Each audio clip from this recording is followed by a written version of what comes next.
My husband Derek and I have been married for 3 years, together for 7 total. Several years ago, about 6 now, I guess, I worked closely with a male coworker, Paul, that Derek was never fond of. Paul and I never had an inappropriate relationship. Derek's jealousy wasn't completely out of nowhere. I get why he felt that way. Those couple years were a perfect storm of relationship stress. I was working long hours. We were living apart after trying and failing to move in together. Our relationship was still fairly new. And then you add in a handsome coworker I had to spend long hours with and saw more than my boyfriend at the time. Paul was the source of several fights. Again, we never did anything that wasn't completely kosher. Eventually I told Derek he needed to trust me and get over it, or we were going to have to break up. He said he would stop worrying, and for the most part things were good. When Paul transferred out of state a few months later, things were really good. There were no worries at all, and our relationship has been amazingly strong ever since. This last weekend, my husband went out with a couple friends to some bars and a football game. When he came home, he was pretty wasted. We talked for a bit, and he mentioned how a friend of his had told him that he broke up with his girlfriend because she cheated on him. I commented on how that was a bummer and good for him for finding out before they got too serious. Derek, however, had a different take on it. He said it was a shame because they had seemed like a good couple, and if they really loved each other his friend could move past the cheating. Just like he had with me. At first I thought my husband was admitting to cheating on me, and asked him what he meant. He told me he always knew that Paul and I had slept together at least once all those years ago. But he knew I was the one for him and forgave me. I told Derek that I had never so much as even hugged Paul, except maybe at his going away party, let alone slept with him. Derek sort of just patted me on the arm, said of course, and passed out. The next morning I asked him about the conversation and he said it was okay, he had forgiven me, it wasn't even an issue. I again stressed that I had never cheated on him with anybody and I needed him to believe me. He sort of did the same, of course you didn't, babe wink thing again, and went to work. Every time I've tried to talk to him since, he won't hear me out. I'm this close to losing it with him. I need him to know that I never cheated, and I'm hurt that he thinks I would do something like that. What do I do? Do I just let him have this since it's not really hurting anything, or what? I don't want my own husband to think so little of me that he thinks I would cheat. That's not who I am. I have been with my partner for 7 years. We initially met online, and after meeting in person a few times, and realizing our affection for one another, we found it promising to move in together. I moved from California to Pennsylvania to be with him throughout graduate school. All was seemingly well during this time. I have never really had any reason to not trust him. I encouraged him to very much so, to try his best to make friends, or to explore hobbies on his own outside of the various ones we share, because I have my own passions. And I found we connected most when we met in the middle through conversations about these passions. Through the act of explaining or showcasing what we've taken in or learned. Throughout these 7 years, he has struggled with very low self-esteem. And though I don't necessarily think of myself as the pillar of self-love, the depth of mine doesn't reach the low perception of his self-value. Because of this, he has seen and stopped seeing both a counselor and a therapist, and has been on medication to help for the last 6 months. Things were seemingly well between us, and continued to be pretty fluid. We continued to share things, and take long walks, and were pretty open-ended about where we stood in the relationship. If one was feeling a bit of an ebb, the other would pick up more of a share, and vice versa. However, things took a bit of a dip about 2 days ago when I felt the ebb, and asked him about it. Initially, he said there was really nothing wrong. And perhaps I was just feeling this way because with our schedules we haven't been able to see one another for long periods of time like we are used to, which is true. But the feeling continued to irk me, and when I asked about it a second time, he confessed to me. He had begun talking to another girl from another country via Instagram direct messages. And though things between she and him never crossed the boundaries of platonic friendship, he really loved the initial rush of someone asking him questions about his favorite movie, his favorite album, his favorite book. All things he and I already know very well about one another. I asked if he'd sent any selfies, or anything risque, and he said no, though I can't confirm, because he deleted the messages. A good deal of me believes him, because of how open he was about the initial conversations to begin with. We slept apart, and I just felt really confused the entire night, because I couldn't really resonate with wanting that sort of attention from someone else. If anything, his yearning for that type of attention sort of hurt. It felt like I wasn't doing enough, or giving enough.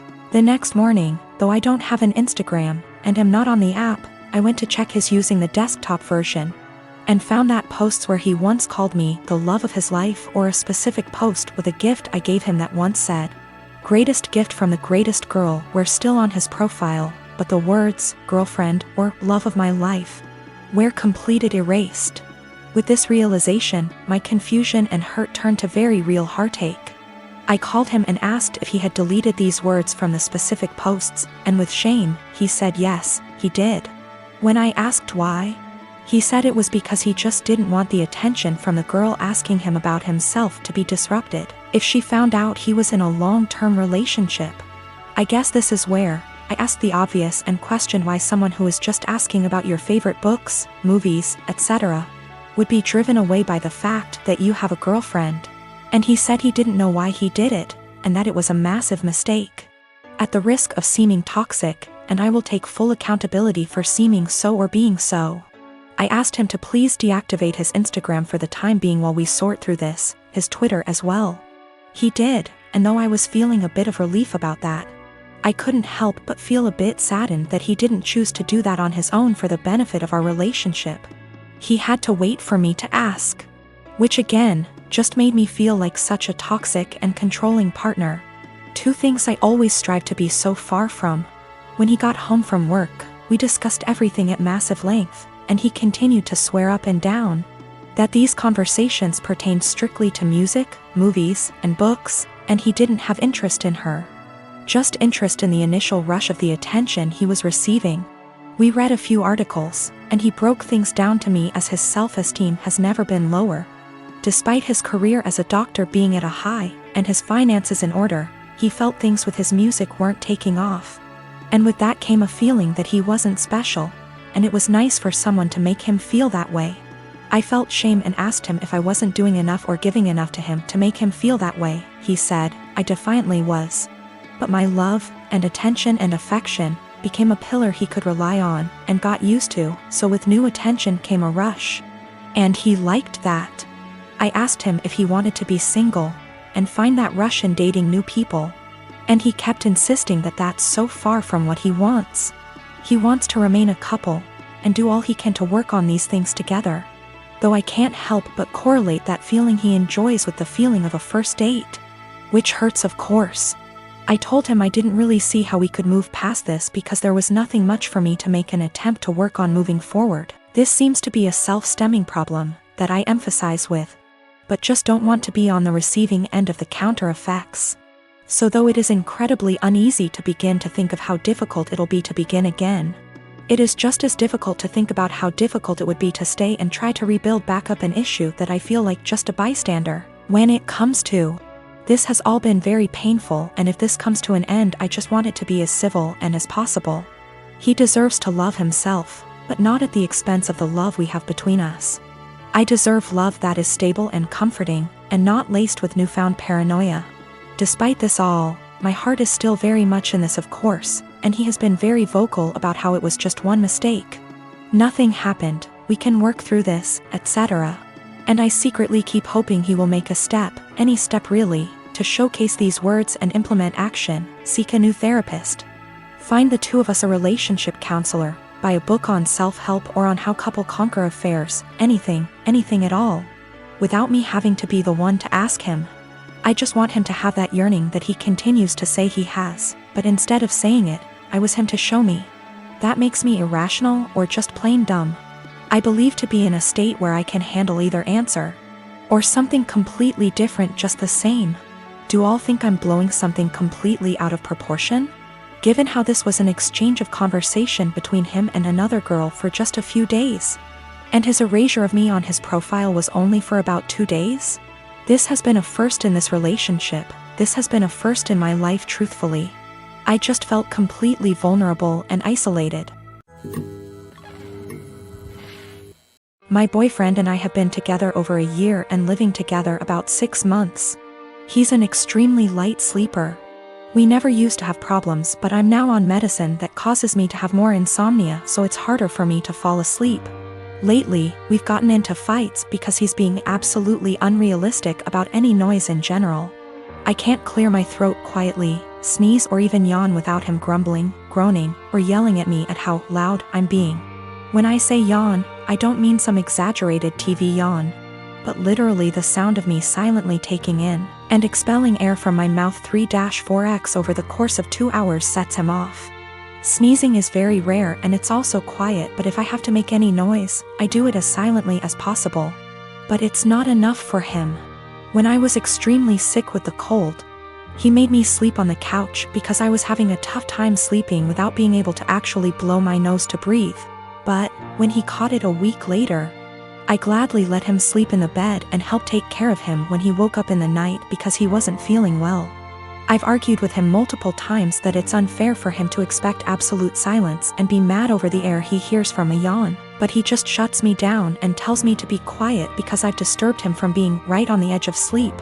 I understand that when you're half asleep you're particularly grumpy, we've all been there. But it winds me all the way up that I already constantly have to cater to the way he needs tons of space. Meaning I have to sleep pencil straight all night or on the side not facing him if I want to move my legs at all. And then this sound thing. I've had previous BFs who were heavy sleepers that snored, made lots of noise, and honestly that bothered me less than constantly having to be alert to his needs. He says that earplugs don't work and he only likes to hear the fan, so white noise is out of the question. I don't want to go downstairs because then I'll just stay up, and I don't want to keep taking melatonin every night, but I'm this close to not renewing our lease together next year if things don't change. It also makes me feel like if we got married and had kids he'd just expect me to be up all the time dealing with the baby, so he can sleep, or complaining about his sleep, or if one of us was to have a chronic sickness that we'd have to sleep in different bedrooms, because of how selfish he is. The last year and a half has been hard for me, to say the least. Last March, my brilliant and hilarious and beautiful girlfriend Natalie suddenly passed away. Everyone always gave shit about us because of politics. We met in college when we were poli-sci majors. She is very liberal, think AOC, and I'm pretty conservative. We actually met because we were serving as treasurers for our school's College Democrats and Young Republicans clubs, respectively. And our groups would get together for drinks or bowling or laser tag once a month. Well, Natalie and I bonded over a lot of shared interests and we hit it off. Even if we didn't see eye to eye on many issues, debating her was stimulating and formed the cornerstone of our relationship. We've had debates that went on until dawn. We just bounced off each other. She liked to joke that we were drift compatible. I wanted to marry this woman, but she passed away before we got a chance to talk about marriage. I'm in therapy and I'm working through not having her in my life anymore, but it's been rough. Then Rona happened and I got laid off, so I had to move back in with my parents and figure out what I am supposed to do now. My parents mean well, but they got married really young and are more conservative and religious than me. They've been trying to set me up on dates with single girls from their church since I moved back home. But I don't want to date these girls. No offense to them, but it's a small town in the American breadbasket. They don't share the same interests as me and it feels like their only goal in life is to be a good Christian wife and produce a lot of babies. Trying to talk to them about current events is excruciating for me. The girls my parents tried to set me up with take everything they read on Facebook or hear from Fox News for face value. It makes me miss Natalie and our debates more. My parents mean well. I know they want me to find a nice girl and settle down with her, but not like this. They are nothing like Natalie and never will be. I miss her, even if my folks didn't like her ideas. But when I told them the other night that I wanted them to stop setting me up on dates with these girls, they freaked out and told me that I needed to consider settling down since I just turned 30. They're good girls from great families, I know that, and my parents like them more than they liked Natalie, but she was my one and only. I don't think it's fair for anyone when I still love her.